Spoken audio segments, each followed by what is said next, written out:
Peace, y'all. It's me, Vina, and welcome to Creative Kompany, a series where we visit Black artists and creatives in their studio spaces to talk everything about mental health, self-awareness, and self-actualization. So today we have a very special artist to visit as always. So I'm super excited, and I'm excited for y'all to see them. Come on, let's go.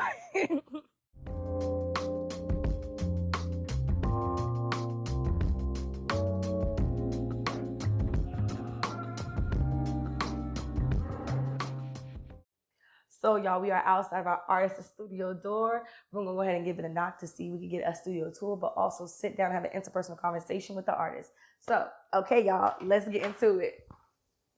How wise you in? I'm here to see you, Roe Vision. Oh, well. Come Welcome. on. Come on in. Let me in. This wall, I've seen some of these photos before, except for the one in the middle. It's very beautiful, though. Can you tell me a little bit about that? Yes, thank you so much. Well, first of all, this is my favorite part of my studio. This is my meme wall, my moods. But the one in the center is actually what this whole studio was kind of designed around. So this is like the base of it, even color-wise and all that. But it's a painting done by my great aunt. She passed away, and I remember when she passed away. First of all, I'm named after her, which is very important because it's like we're like the same person. Same person. But yeah, so when she passed away, I remember the only thing I wanted was one of her paintings. She was so creative. She didn't just paint, she also sewed and did a bunch of jewelry making and stuff. Just an all-around creative person. And when she passed away, the only thing I wanted was a painting. I was like, I don't care, I just want one painting. It's in the bloodline. Yeah. And I had Love it for that. years. When I finally got it, I've always said, I'll put it up when I find the right space. So it's been in the back of my closet for years and years. And now here she is. I finally have the perfect space for her. Yes, I'm so happy. Good. Yeah, like I said, everything is based around that piece. I'm gonna say in the colors, Yeah. and the couch, and the pillows. Yeah. I love this. A tribute, An honor. Yeah, an honoring honor. towards the ancestors. And I see that top one is me. I like that one. Yeah, so I'm still building on it. It's a couple more memes that I want to put on here, but I think there is 2 on here. I kind of resonate with every last one. Like the Glam Reaper, that's a fart. That's a fucking fart. The ghost. I'm fine, just tired. Me, mood. That's why she's up there. MILF, man, I love felines. Lola. Shout out to the niece. Shout out to the niece. Shout out to the cat lovers. But yeah, no, I love And this. then Still the building nails on it. with the rings, black one with the rings, the auntie nails and the rings. This is my space. Okay, this is the workspace. Hold on, wait. Let me show you my desk because there's a very important thing on here. Her name is Tony, and she's my emotional support pickle. We all need a pickle that supports us. To let you know that you are a big deal. You're so silly. A big deal. A big deal. Anyway, this is Tony. Antonio, he got this for me, so I named her after Lovely. him. Yeah. And create hope. Create hope. And But yeah. this. Yeah, so my studio is actually kind of broken up into 2 sections. One thing to note about the type of artist that I am, I'm not one of those artists that likes to be in the space where it looks like I'm creating. Like, a bunch of paintings and stuff like that and paint. Mentally, it don't work for me like that, and it kind of sends me. Yeah, it sends me into a spiral, especially too. I think it might be a trigger trauma response because remember before I got the studio, I was working out of my apartment, so everything was always right there all of the time, and creating that separation has been a very big thing for me, and it's one of those things where it's like, nah, I need to keep the space. It's a designated space for everything, and nothing is really out of place. I really don't want to see it.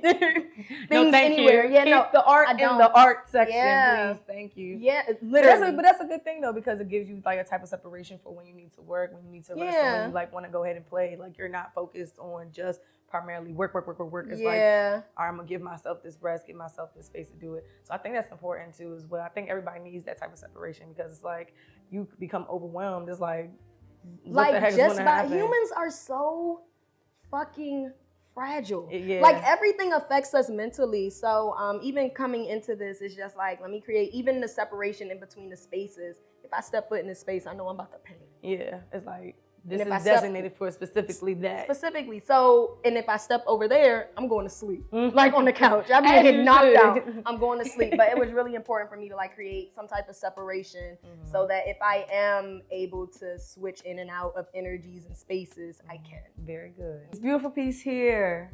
What is My her baby. name? Yes, your baby. This is Lost Art. I love her. She's kind of on tour right now, but yeah. So the thought process behind it was I really wanted to just have a piece that, well, let me take that back. All of the pieces that I want to do and build my collection, I have specific themes that I want to touch on. And a lot of them, you know, revolve around Black women and our experiences growing up. So Lost Art is an ode and tribute to the traditional Black hair salon experience. And I wanted to do that because what I love so much about that experience is that it didn't just exist in a salon setting. It duped in, you know, your home, your kitchen, yeah, in front of the TV and stuff like that. Living room. Right. Bathroom right. sometimes. Shoot, you can go ahead and like piece some things together, whatever. Whatever. And for me personally, I just remember it being the kitchen. Like I remember being a kid and laying across the counter getting my hair washed in the sink. You know, it was just something that was really important to my upbringing and development because also too, I grew up with my mom having a haircut, so we was in the salon. Right. Like And I got the conversations. experience. Yes, and I was there. I was literally there in a time and place where my mom, if I did have a hair appointment, my mom would be comfortable enough dropping me off because I was safe in that space.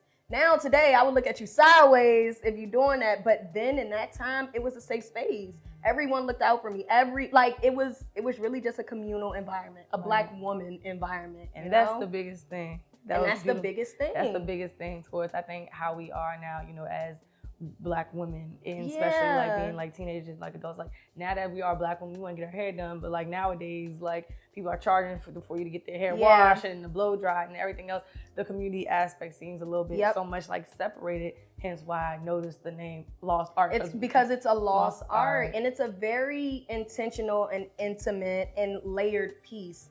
Even down to the facial expressions, the conversations and stuff going on. I have the hair products there now. None of the hair products have a name on it, but even without the name, you know what those I know products that blue smell magic like. anyway. You know it. You know what it is because I know it. It's a culture. It's our culture, you know? So yeah, that's what Lost Art is really about. Just a conversation, you know, of not only nostalgia, but just the intimacy even between generations.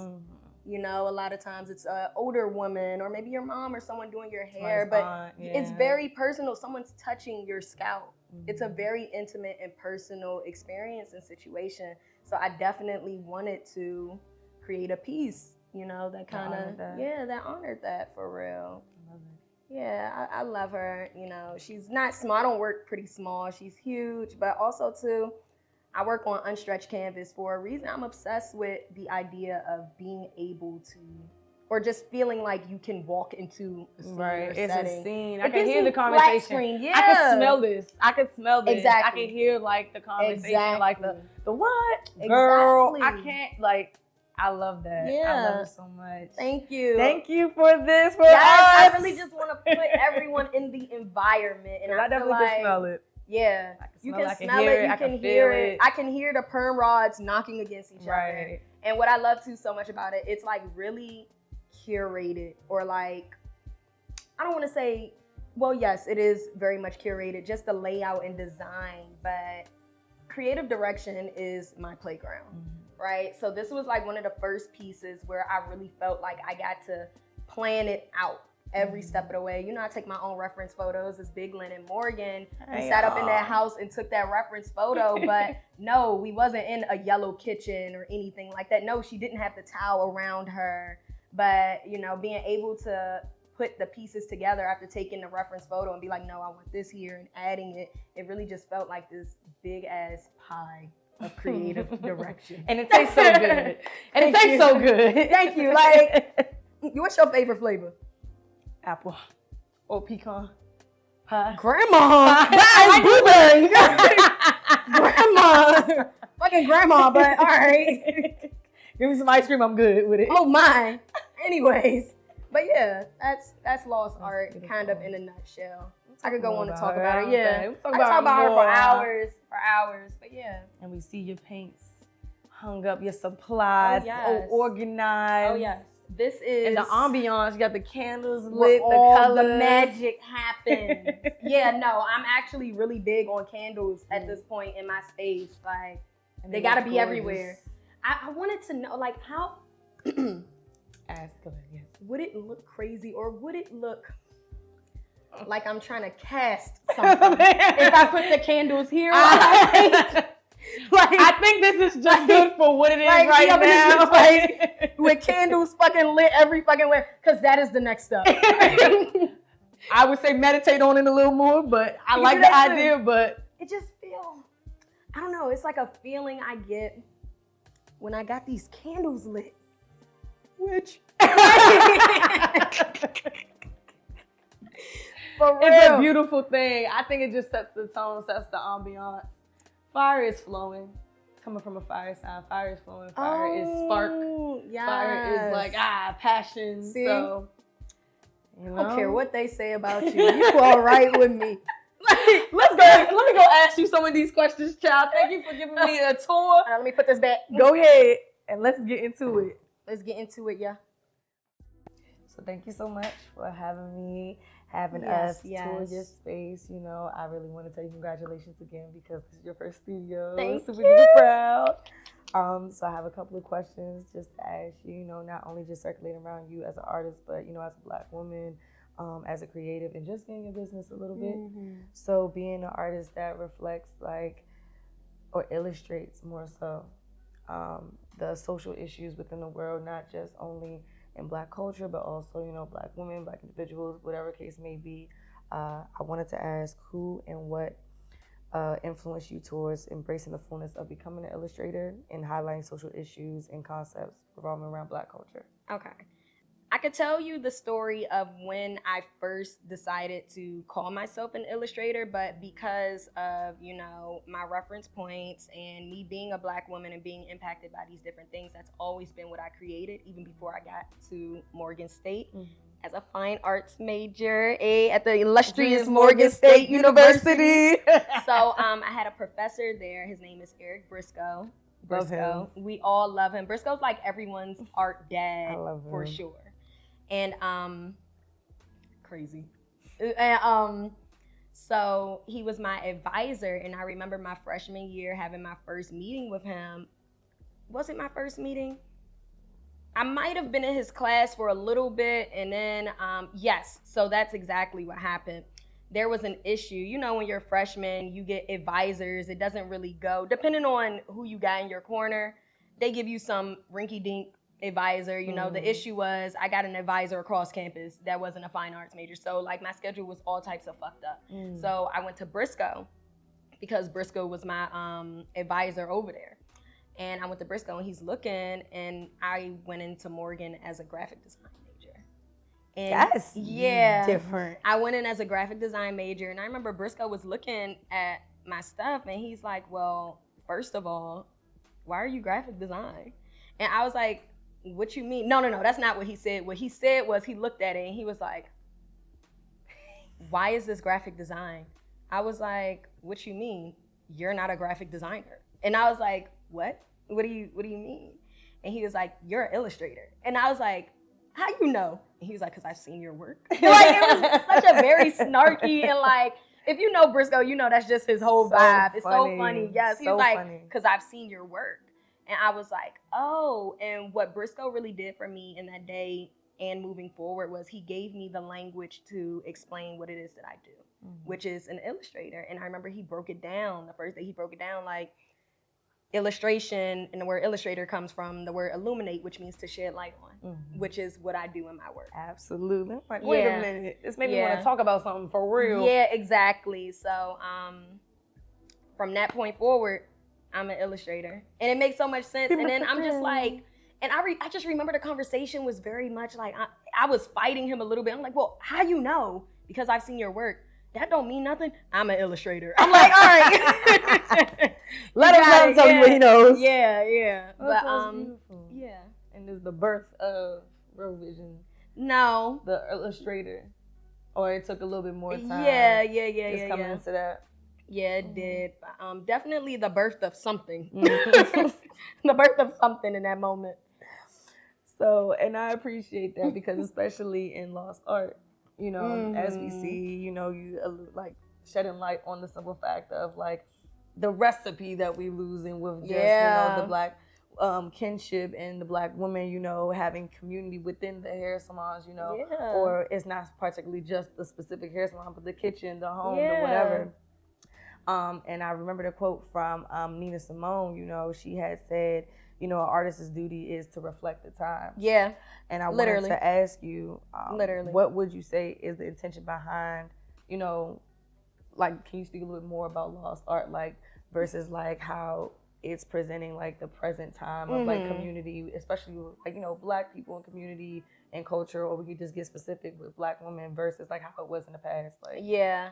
So like I really love lost art because it does reflect a time that I miss. You know, I miss it. I miss that love and that care and that genuine intimacy that took place in between those type of actions, because now we live in a day and age where there's Twitter debates or debates online about whether or not people should be charging a late fee or just adding these random fees, when this used to be such a intimate moment and experience shared between people that may or may not have a relationship but have that understanding, you know? Like I said, it's a very intimate, someone's touching your hair and your scalp. And even as Black women, we don't let everyone touch our hair. Nope. We don't. No. We don't let everyone touch our hair. So it's something that's so close and personal, and not just that, just a personal experience, and just shows just the layers in between, you know, generations and just relationships between woman to woman. Or man to woman. I've had male hairstylists. I was gonna say, I had somebody flick my hair, you know, a couple of times. You know, but a lot of times, especially in that time or me growing up, it was always, you know, woman to woman, and it just showed just the intimacy between the two. And so, yeah, that's what I say. I think it's a very layered piece because it's really just talking about, I'm really talking shit. That's why it's called lost art, because I do believe it's a lost art. Like I said, it's a bunch of Twitter debates just about the dumbest shit. Ain't nobody on the grill no more. Like, fuck the grill. I gotta go. If I want to book somebody to do my hair nowadays, they're requesting, majority of them are requesting you come wash and blow dry. Because they used to do that in the past. But I don't and I don't even think you're allowed to do that. I think like if you're working in someone's hair, you have to wash it, because you don't know what the fuck is in people's scalp. Like, I think you have to. And you don't know if somebody actually washed their hair, or you don't know if they taking care of their hair. I was about to say, or just your care for the hair. If you're specializing in this, your license, you know how to care for hair. So care for the fucking hair. And it's an extension of community too. It's like, I got you, girl. I'm gonna wash it, blow dry, whatever the case may be. All the way that. It is. And it really is. It's beautiful that you highlight that, because a lot of people, you know, get into the, well, I shouldn't have to, well, it should be. It's like, no, this is, especially for Black women. Well, maybe you should find another profession if you don't care. Because also too, that was something that I've always noticed too. It was just a genuine care for someone else's well-being and hair in that environment. You cared. Now, regardless whether or not you want to sit me under the dryer because you overbooked and all that other shit. Whatever. Like, I had all the experience. Like I said, I grew up in that setting. But it's just like the level of care and community is just not what's present anymore. It's a lost art. Lost art. Yeah. So you have a history, you know, of course. I've seen your early work with you just honoring the Black women. I've seen like the graduation. Don't start naming old work. I've seen things. Don't start naming. I'm not gonna start work. naming things, but because we won't go scroll down. Let me see what she was talking about. But they won't find it. It's gone. They can do that all day long. But just seeing it be a constant theme for you, honoring Black women, just having the ability to put them in different lights, put us in different like, you know, spaces where it's like, oh yeah, this is a Black woman, you know, painted on wood. Love that one. I'm gonna stop naming. It's early. Being a Black woman and going throughout your journey in womanhood, could you at least tell us two things you deem important while being like in this present time, in this era? What you mean, like what's two things that are important to you now navigating Black womanhood?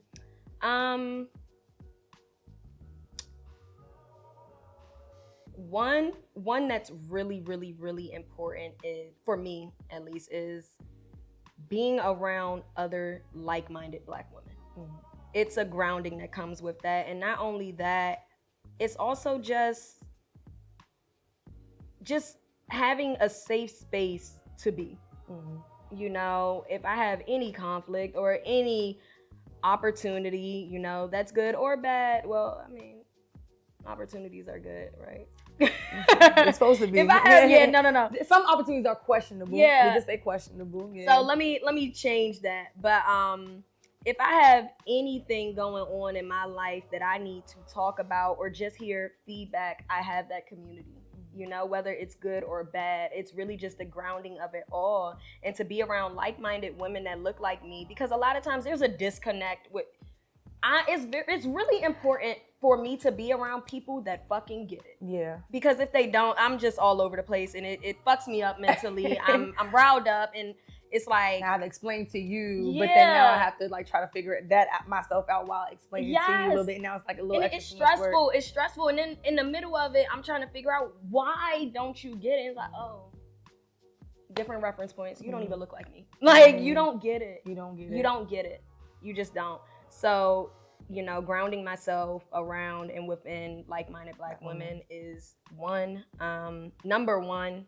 And then two, you said as a Black woman, right? In Black womanhood.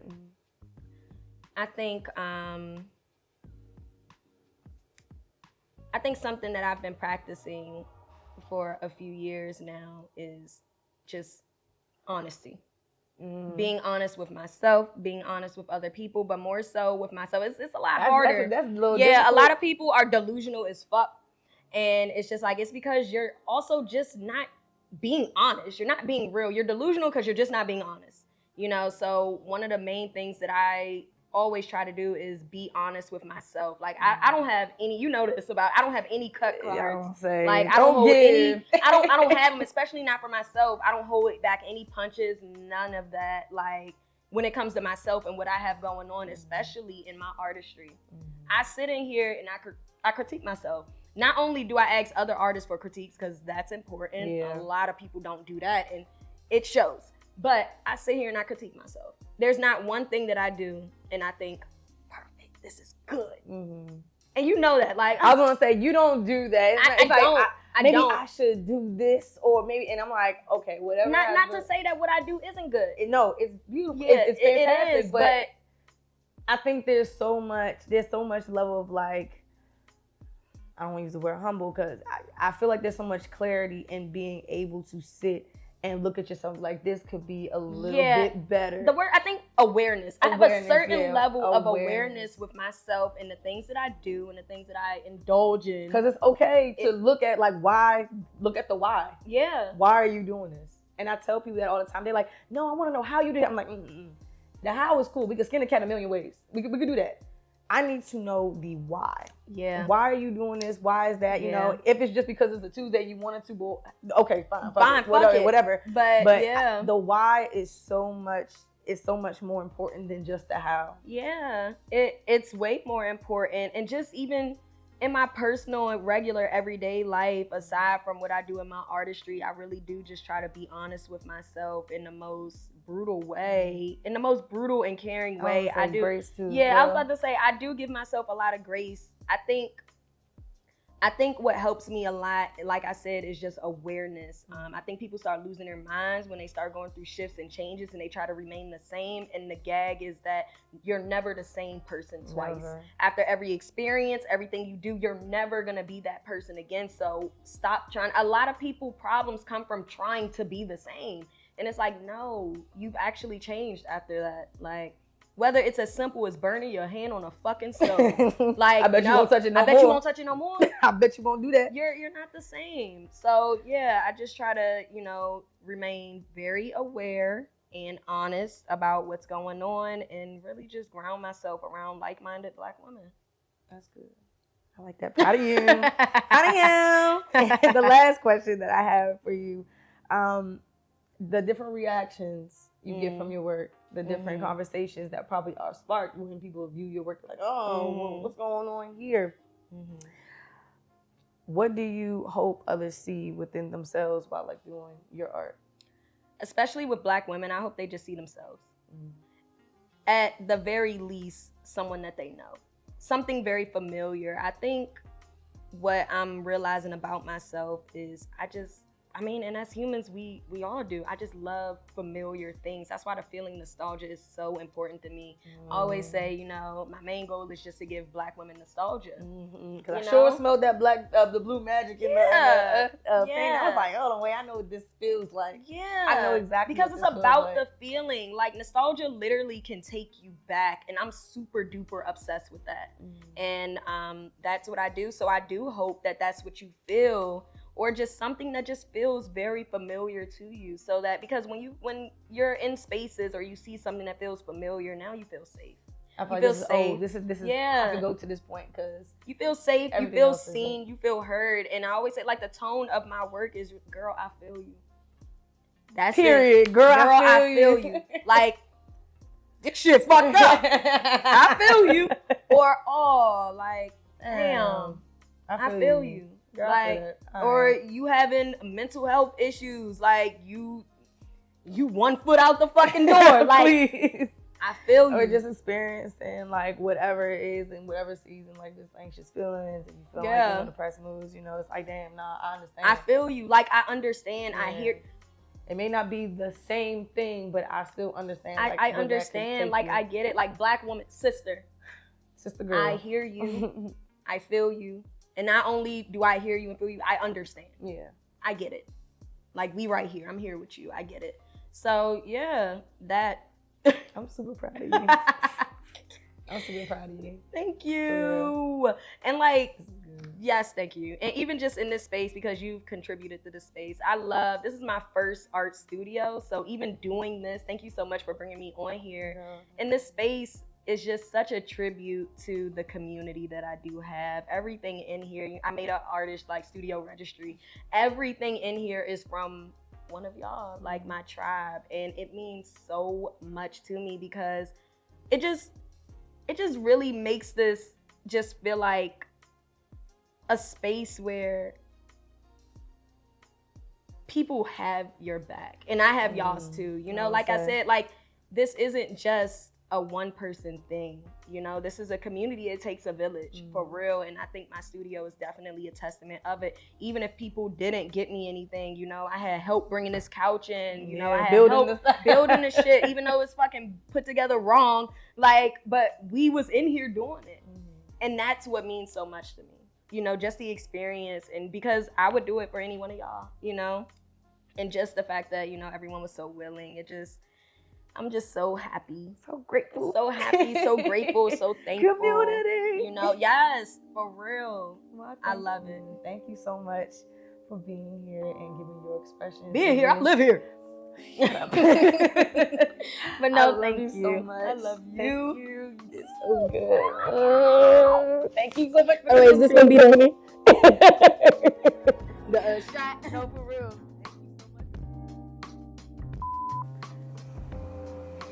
Let me move it. But yes. There's a silence. Should I talk? Sorry, not.